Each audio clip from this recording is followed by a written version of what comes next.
Bonjour à tous, je vous retrouve pour un nouveau journal des plantes. Je me suis dit que c'était en fait le bon moment d'en refaire un parce que dans ces journaux de plantes, ces journaux de pousses, j'aborde un peu ce qui s'est passé de nouveau au niveau de mes plantes et des astuces de saison et on papote un peu plantes ensemble. Et là en fait il s'est passé beaucoup de choses vu que ça fait longtemps que j'en ai pas refait. Je vais vous montrer des choses chouettes et aussi la plus grande plante que j'ai jamais eue. Je vais en profiter pour vous la présenter. Ça fait un bon moment qu'il faut que je rempote ma fleur de lune et vous m'aviez demandé de le faire en vidéo, donc je le ferai aussi au cours de ce journal des plantes. Je vais commencer par vous montrer mon nouveau petit setup dans la chambre. Mais alors ça c'est vraiment une survivante qui vient de très très loin. C'est ma Calathea orbifolia. Elle était énorme, gigantesque et elle a beaucoup souffert. Je l'ai taillée à ras au moins 2 fois, donc il restait plus qu'un pot de terre, mais encore la matrice de la plante, donc du coup elle a repoussé et maintenant je l'ai mis dans un pot à réserve d'eau. Et alors ça c'était le secret ultime pour qu'elle reprenne. À côté j'ai une autre Calathea. Celle-là n'est pas dans un pot à réserve d'eau parce que en fait j'en ai qu'un seul. Mais vu que le test se passe super bien pour mon orbifolia, j'ai bien envie de mettre mon autre Calathea aussi en pot à réserve d'eau. Faudra que je regarde niveau taille, soit pour cette Calathea, soit pour aussi des Maranta.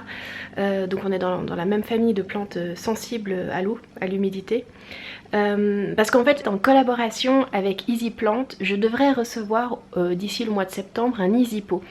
Et en fait l'Easy Pot c'est un pot à réserve d'eau. Je choisirai la couleur qui ira le mieux par rapport à la plante voilà, que j'aurais définie pour aller dans le pot, parce qu'il existe plusieurs couleurs donc autant assortir plante et pot.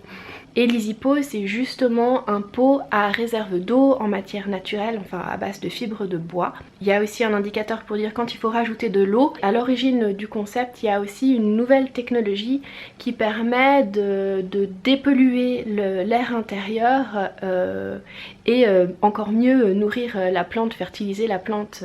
Je suis assez curieuse de découvrir ça, donc ouais, on verra. En fait pour moi le grand intérêt des pots à réserve d'eau, surtout là avec l'été qui arrive et on surveille un peu nos plantes quand même parce qu'elles demandent plus d'eau, mais il faut pas non plus trop arroser, donc ça demande voilà, d'être attentif aux pots, à nos plantes, à la terre, à comment on les arrose. Alors soit c'est pour les débutants, soit pour ceux qui sont un peu, qui n'ont pas envie de trop s'embêter non plus.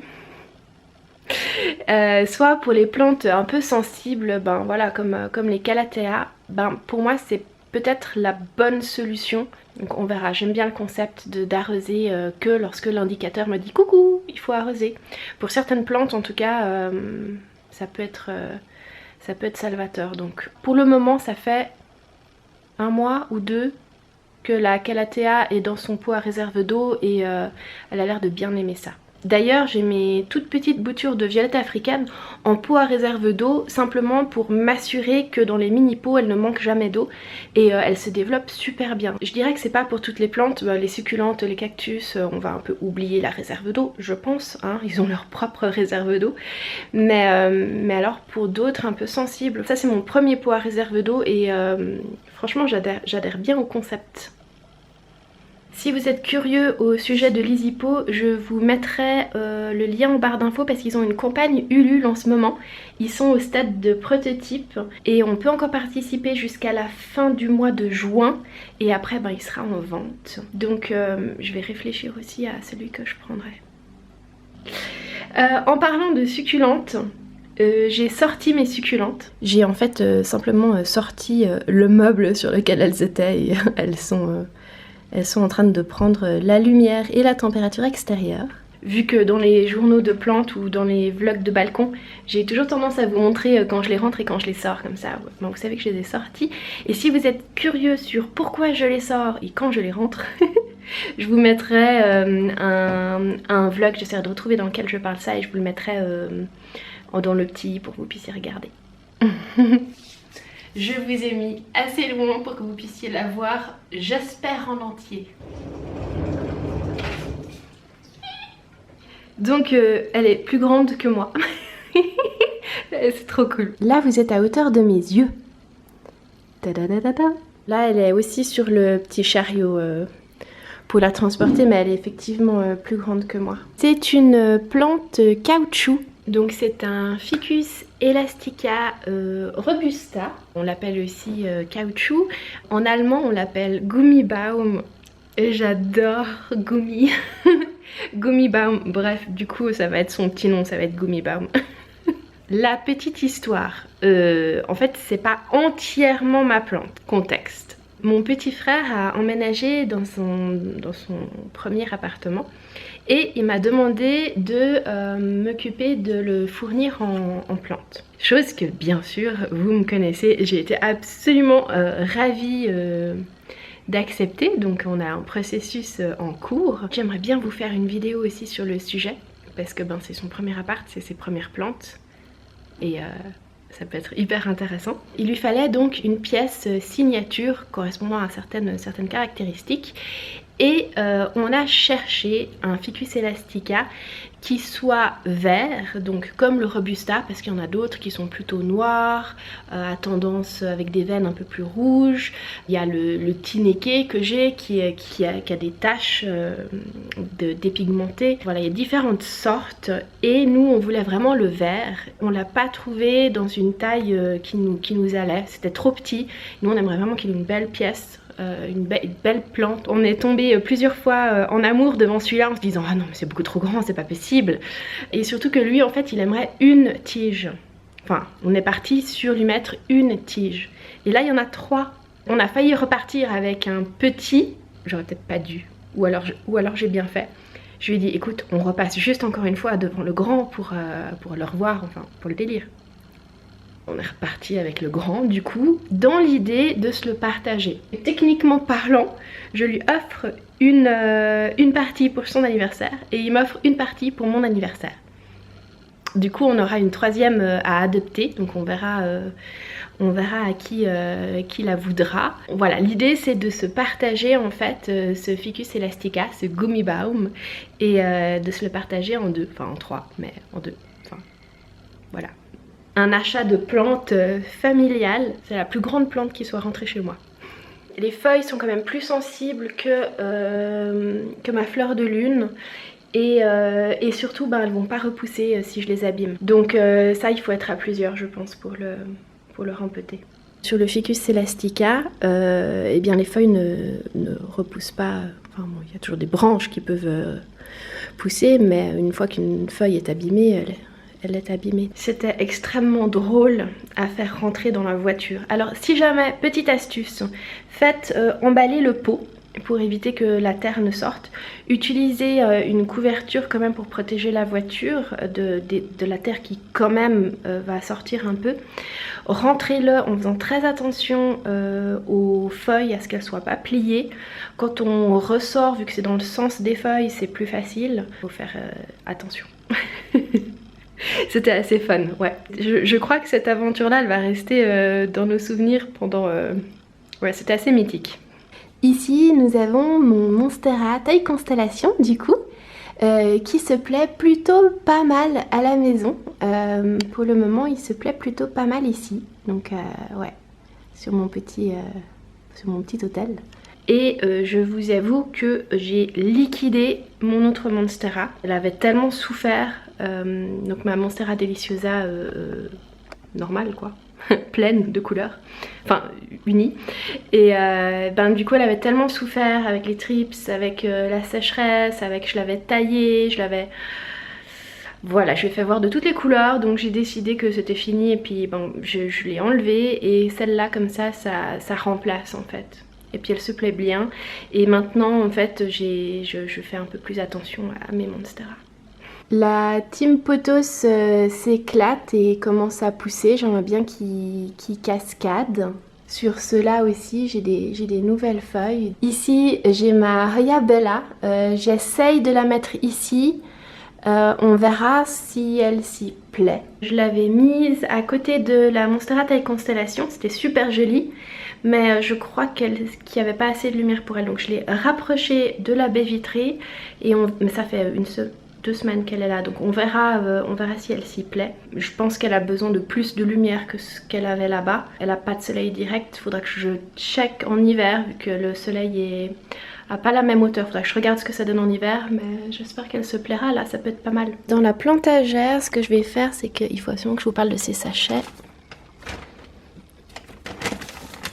Je vais les mettre là et je vous en parle dès que j'ai fini avec la plantagère. Je suis en train de réorganiser un peu certaines plantes dedans parce que je la trouve trop fournie, donc j'essaye de faire plus léger. J'essaye de faire un petit coin Hoya, enfin bon, ça c'est une bouture de Sansevieria qui va pas avec les Hoya, mais donc là nous avons des boutures de Hoya, je devrais en rajouter qui vont arriver là, qui vont sortir des sachets.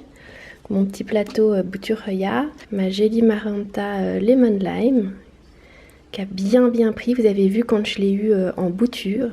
Comme toujours mon petit coin bouture, je vous ferai peut-être un bouture tour un de ces jours.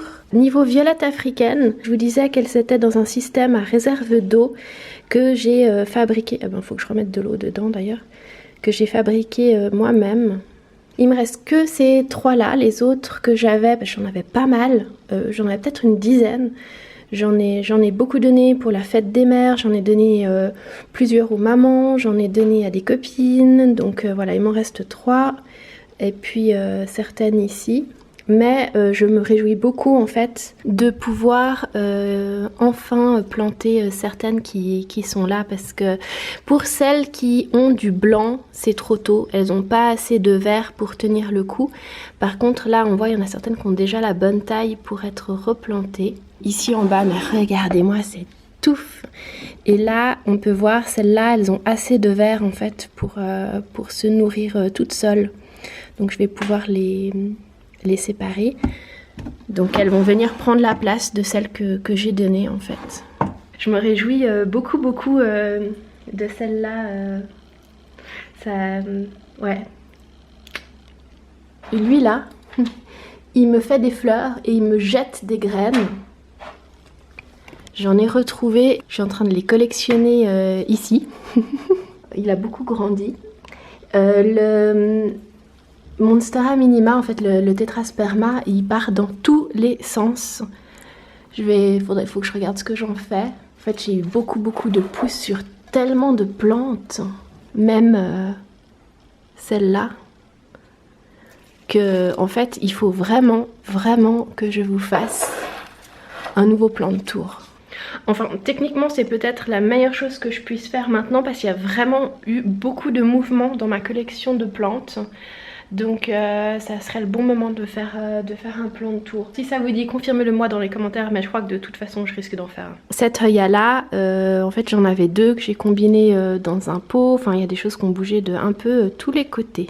Ce que j'ai fait aussi, c'est que mon impatience goutte de sang, elle est devenue énorme. Elle était vraiment hyper... mais elle faisait plus d'1 mètre, franchement, et elle s'étalait, elle faisait son arbre. Elle était tellement grande et elle faisait tellement de fleurs tout le temps que c'était hyper salissant. Donc c'est hyper chouette hein, d'avoir autant de fleurs tout le temps, elle était hyper contente, mais c'était hyper salissant toujours, en plus avec les chiens qu'elle allait chercher les fleurs, enfin bref. Du coup, je l'ai taillée et j'ai fait un pot de bouture. Mais vraiment une touffe pour pouvoir la donner à des proches et puis pour pouvoir recontrôler un peu la forme. Alors je l'adore toujours hein, mais maintenant elle va repartir, je pense qu'elle va être encore plus fournie en fait comme je l'ai taillée. Et c'est juste pour pouvoir montrer. Hop. Et du coup il y a tout plein de 1, 2, 3, 4, 5, 6, il y a 7 boutures de l'impatience goutte de sang qui ont déjà fait beaucoup de racines. Tu vois Yanis? Toutes les racines? Oui. Ouais. Oh oh. Attends. Alors attends, je vais juste les remettre dans l'eau. Comme ça ta maman elle peut partir avec.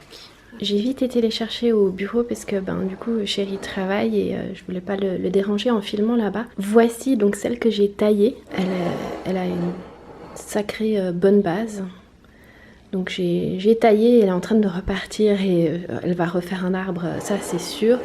Donc ça c'est l'impatience goutte de sang qui a la couleur voilà, rose assez vive. Et celle-là en fait c'est une impatience qui a une couleur rose clair. Elle est un peu différente avec cette petite décoration aux feuilles et les fleurs en fait elles font un peu plus des poufs comme des petites rosettes. Ça c'est une bouture que j'avais destinée à quelqu'un et en fait avec le confinement tout ça j'avais pas pu la lui donner et du coup elle est devenue énorme donc je vais pouvoir rebouturer. J'en profite aussi pour vous dire en fait j'ai beaucoup de personnes qui m'écrivent sur Instagram pour me demander des boutures et en fait je peux pas vous en envoyer parce qu'il y a trop de personnes qui m'en demandent. En plus vu que je suis en Suisse c'est un peu compliqué pour envoyer en France. Mais de base en fait il y a beaucoup de personnes qui me demandent et du coup les boutures je les garde principalement pour ma famille, pour mes proches.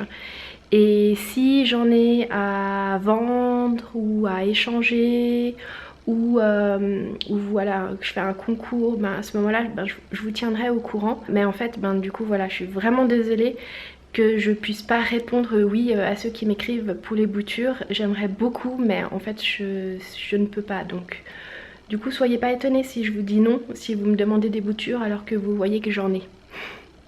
Puisqu'on parle donc de boutures, je vais vous montrer mes petits sachets. Hop. C'est une youtubeuse américaine, Bibi Plante. J'ai un doute maintenant. Je l'ai vue en fait bouturer des Hoya comme ça à l'étouffer en sachet et j'ai trouvé ça génial. Et en fait au mois de janvier j'ai acquis une jolie branche en fait de Hoya que j'ai bouturé, que j'ai coupé pour faire plusieurs petits segments. En hiver en fait c'est pas forcément la bonne période pour bouturer. Je me suis dit je vais le faire en sachet. Et elle est où? Elle doit être dans celui-là. Ça c'est un sachet congélation Ikea. Donc j'ai mis un peu de terre au fond qui était bien humide, pas trempé mais juste bien humide. Donc j'ai mis de l'eau au fond. Et j'ai planté dedans la zone qui était censée faire des racines. Oh, ça donne bien. La zone qui était censée faire des racines, je l'ai plantée en terre. Et j'ai fermé le sachet, soufflé dedans avant de la fermer pour que ça fasse vraiment une ambiance. Et ça a super trop bien marché, mais ça me donne envie pour toutes les boutures qui sont un peu plus sensibles à prendre, je vais faire comme ça. D'ailleurs j'en ai fait d'autres là, je vous en parle après, qui n'avaient pas marché en eau et ont super bien marché dans ce système de sachet de bouturage. Ça a tellement bien pris que j'ai des racines même de visibles au fond du pot. J'aurais peut-être pas dû laisser aussi longtemps, donc je sors la motte, hein. Mais en temps normal j'aurais pu sortir juste un par un. Ah par contre c'est vrai que ça sent un peu le renfermé.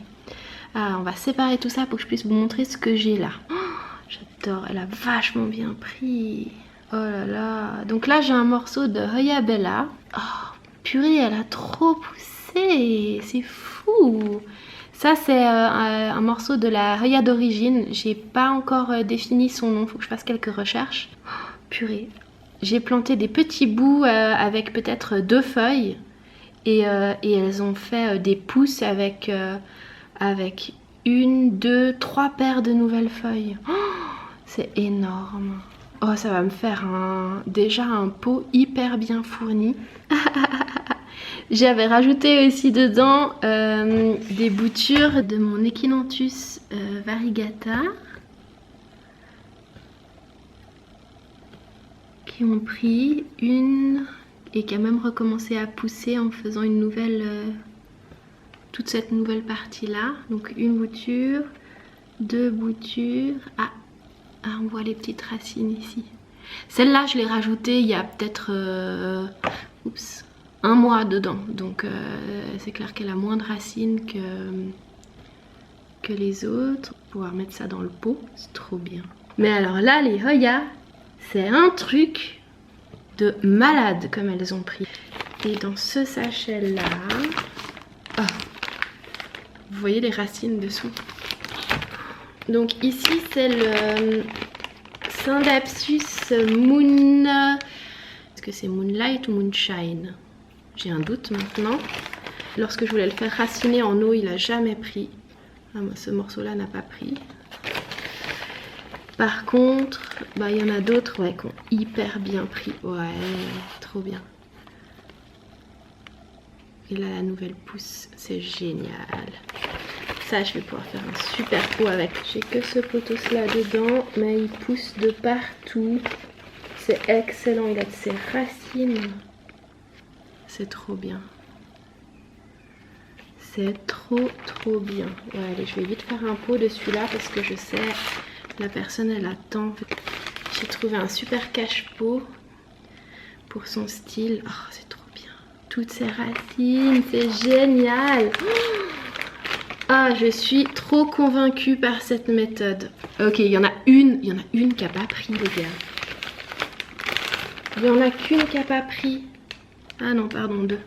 Ah non, je dis des bêtises parce qu'en plus elle a commencé à faire une racine, celle-là.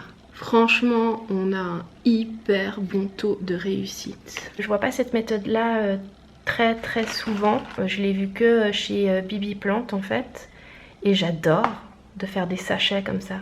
Bon, elle fait avec des sachets encore plus grands. Moi, j'ai fait relativement petit. En 5 mois, j'ai rajouté 1 fois de l'eau dedans. J'ai ouvert de temps en temps pour aérer, renouveler l'air. J'ai soufflé dedans, j'ai refermé pour que ça fasse un petit ballon. C'est génial cette méthode. C'est trop génial. Et du coup, pour les Hoya, j'ai un résultat de malade parce qu'elles ont non seulement bien fait des racines, mais en plus elles ont vraiment poussé. Du coup, c'est excellent. Je savais que c'était chouette de ce que je voyais, mais alors là, du déballé, j'ai l'impression que c'est Noël. Le Noël des boutures. Je vais regarder si je peux. Parce que j'ai peur que ça fasse trop, mais je vais essayer de les mettre en pot et de toute façon vous aurez des nouvelles dans un prochain journal des plantes ou dans un plan de tour pour ces boutures là. C'est trop cool, oh, c'est magique. Et tout ça en fait avec des sachets en plus que je vais pouvoir réutiliser donc et au passage si vous avez le nom de cette Hoya, n'hésitez pas à me le laisser dans les commentaires. Bon, passons au rempetage de ma fleur de lune. Donc, ma fleur de lune, c'est pas le moment idéal, la saison idéale pour les rempetages, mais là, franchement, j'ai plus le choix. Parce que, bon, déjà, je vais la sortir. Elle est dans un panier, c'est un panier Ikea que j'utilise comme cache-pot. Elle est toujours dans son pot d'origine. Et au fond, il y a une soucoupe. Je l'ai jamais rempeté. Le Spathiphyllum, donc la fleur de lune, quand il a soif, c'est assez drastique en fait. Il fait vraiment sa diva et puis il est complètement genre avec les feuilles qui retombent et on dirait qu'il est en train de crever et c'est la fin du monde. Bon, à peine on lui redonne de l'eau et puis tout remonte et tout va bien. Donc déjà l'été dernier, il montrait qu'il avait soif très vite. Les racines, je pense, prennent tellement de place dans le pot que en fait elles boivent tout de suite l'eau qui est à disposition, puis il en reste pas vraiment pour garder la terre. Enfin, dans les signes qu'il faut rempeter, il y a les racines qui sortent, check. Il faut arroser plus souvent, enfin l'arrosage est un peu plus compliqué parce que justement il n'y a plus assez de place dans le pot, check. Elles poussent moins bien, je repère que les nouvelles feuilles sont plus petites que celles qui poussent normalement. Enfin, les anciennes sont certes plus grandes aussi avec le temps, mais la plupart des nouvelles, je les trouve un peu petites par rapport à sa production habituelle. Et aussi, alors là, j'ai un reste de fleurs, d'une toute petite fleur. Et en fait, ma fleur de lune, elle a toujours très bien fleuri à la maison, très souvent. Et là, ça fait un moment qu'elle n'a pas fait de fleurs à part celle-là. Donc voilà, enfin tous les signes, je me dis là, c'est le moment en fait de rempeter, je vais pas attendre plus longtemps. et je vais la diviser. Mon plan c'est ça. Je suis très contente de l'emplacement dans la chambre où elle est. Elle s'y plaît, elle est super contente. En dehors du fait qu'il faille la rempoter, elle s'y plaît vraiment beaucoup là-bas. Donc je vais la garder dans ce pot, ce cache-pot au même emplacement. Mais du coup je vais la diviser. Je vais la diviser pour qu'elle ait plus de place. Et je vais mettre l'autre partie dans un de ces pots, son cache-pot Muscotte Ikea à tous les coups. Muscotte Ikea. Comme ça on va pouvoir regarder ce qu'il y a dans le pot. Parce que ça c'est quelque chose que vous vouliez voir et je m'en suis souvenue. Vous m'aviez laissé des petits commentaires, vous m'aviez dit oh tu peux nous montrer quand tu rempotes ta fleur de lune, et j'ai pensé à vous. J'ai une ancienne nappe que je vais utiliser pour pas mettre de la terre partout dans mon salon. Donc j'essaye de prendre bien à la base. Wouhou!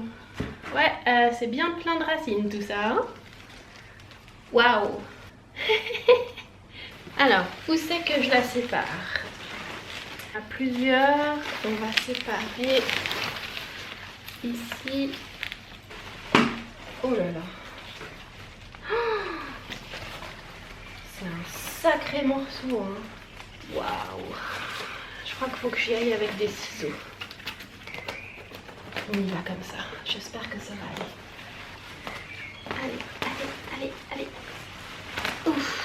Oh purée. On a une première feuille de cassé. Ça va pour tout ce que je lui fais là, la pauvre. Bon, déjà là, ça fera une. Cette partie-là, je l'enlève pour la jeter. Oh purée, parce que je l'ai sacrément bien abîmée. Alors cette partie-là, elle dégage. Et je vais juste enlever encore un morceau qui est celui-là. Donc, j'ai défini que j'allais enlever ce morceau-là. Je viens, je coupe, j'arrache.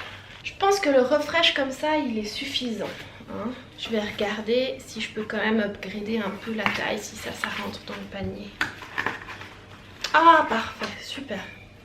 Ok, je vais quand même faire un petit upgrade. J'arrive à augmenter un peu la taille, ce qui est pas plus mal. Et je pensais utiliser en fait la terre de coco au-delà de chez Ikea. J'aurais peut-être déjà dû la préparer. Elle est toute compressée en fait, donc c'est de la terre de coco. Et dans un sachet comme ça qui sert du coup de contenant, on rajoute 1,5 litre d'eau. Voilà. Et on laisse gonfler. Donc vous allez voir en fait, elle se réhydrate et après ça va faire un bon petit tas de terre que je vais pouvoir utiliser pour rempoter. Donc ma terre de coco, je casse juste encore les morceaux un peu avec les mains. Mais elle a bien gonflé. Ça dépanne bien quand on n'a pas forcément de terre à la maison. Il va falloir que je nettoie un peu ce chaos. Donc ça part dans la famille et ça retourne, et cette partie-là retourne à sa place. J'ai utilisé à moitié le terreau pour plantes d'intérieur et à moitié la terre de coco au-delà de chez Ikea. Je pense que ça va lui faire un bon refresh. C'est toujours le moment où j'hésite un peu parce que ça serait bien d'arroser pour que la terre entoure bien toutes les petites racines. Mais en même temps, elle est déjà très humide là maintenant, donc j'ai pas envie de trop arroser. Donc je vais attendre un peu, voir comment la terre évolue ces jours. Parce que là, la terre de coco, je pense qu'elle peut encore... il lui faudra peut-être quelques heures pour être complètement bien développée. C'est amusant parce que maintenant le pot, parce qu'il se ratatine en fait, s'il y a rien dedans, il peut se ratatiner un peu. Tandis que là du coup il est tout plein et haut. Le petit refresh de la fleur de lune est fait. Je suis super contente. C'était hyper rapide en fait de planter mes petites boutures. Donc ça c'est tout ce qui était dans le sachet, hormis une ou deux qui n'avaient pas fonctionné. Donc le rendement il est hyper bien. J'ai fait 2 pots de cette sorte de Hoya dont j'ignore le nom. Un petit pour moi, un plus grand pour quelqu'un. J'ai fait un pot de ce Synapsus. Je mélange toujours avec ma Sansevieria Moonlight to Moonshine. Voilà. Donc j'ai fait un pot pour la même personne. Un pot, on verra, c'est surtout pour que ça soit planté. Ça, c'est quelqu'un qui m'avait demandé une bouture de ma Heya, donc de ma famille. Et du coup, j'avais planté un morceau et ça a bien pris dedans. Donc on verra quand je pourrai le lui donner. Et en fait, pour qu'ils supportent la transition, parce qu'ils partent d'un environnement, enfin ils viennent d'un environnement où il faisait assez chaud, assez humide, je les ai passés vaguement à l'eau, ces sachets. Et je vais les retourner dessus pour que ça refasse un microclimat pendant quelques temps, juste pour les accompagner en fait dans cette transition. Donc là, je réutilise les mêmes sachets et je vais aussi utiliser ceux du terreau Ikea. C'est pas hermétique, hein, mais ça fera une transition. Je sais pas combien de temps ils vont rester juste dans ce setup de transition, dans cette disposition de transition. Parce que déjà ça leur fait un choc de sortir de leur sachet et de finir dans un pot. Donc là j'ai bien chamboulé tout ce petit monde. En termes d'humidité ça va changer. Donc comme ça je leur apporte encore un peu le réconfort de la serre de sachet en fait. Peut-être que progressivement j'enlèverai les sachets dans quelques jours. Je sais pas combien de temps il leur faut. C'est vrai que pour ce genre de choses, je fais vraiment à l'intuition. Donc je verrai et je vous dirai combien de temps j'ai laissé les sachets, si je m'en souviens. Pour planter tout ce petit monde, j'ai réutilisé la terre qu'il y avait dans les sachets, que j'ai mélangé avec la terre de coco, la fibre de coco et de la perlite. C'est vraiment une chouette expérience et je suis hyper contente d'avoir pu y faire là maintenant. J'espère que mon petit journal de pouce update du mois de juin vous aura plu. Je vous fais tout plein de bisous et je vous dis à bientôt dans une prochaine vidéo.